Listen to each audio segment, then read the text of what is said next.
अवकाळीमुळे नुकसानग्रस्त पिकांचे पंचनामे करण्याचे आदेश. असे व्हिडिओ पाहण्यासाठी आमच्या चॅनलला सबस्क्राईब करा, लाईक करा, कमेंट करा, शेअर करा. राज्यात रविवारी, सोमवारी आणि मंगळवारी वादळी वाऱ्यासह झालेल्या अवकाळी पाऊस आणि गारपिटीने मराठवाडा आणि विदर्भातील शेतकऱ्यांचे नुकसान झाले आहे.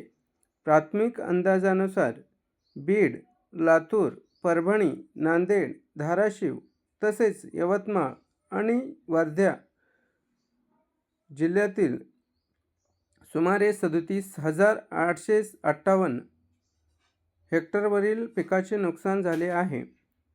या नुकसानीचे तातडीने सर्वेक्षण व पंचनामे केले जातील, असे आश्वासन महसूल मंत्री चंद्रशेखर बावनकुळे यांनी दिले आहे. गहू आणि ज्वारीची पिके आडवी झाली असून काढून ठेवलेला हरभरा भिजल्याने नुकसान वाढले आहे. द्राक्ष बागांना मोठा फटका बसला असून भाजीपाल्याचेही मोठे नुकसान झाले आहे. आंब्याचा मोहर झडल्याने बागायतदारांमध्ये चिंतेचे वातावरण आहे. तसेच महसूल व कृषी विभागामार्फत अहवाल तयार करून शासनाकडे सादर केला जाणार आहे.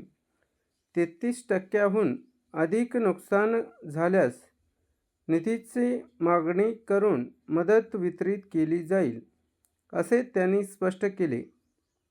तर भाजप आमदार अभिमन्यू पवार यांनीही शेतकऱ्यांना त्वरित आर्थिक सहाय्य देण्याची मागणी केली.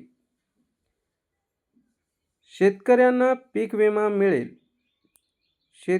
नुकसानग्रस्त शेतकऱ्यांना पीक विम्याची भरपाई देखील मिळेल.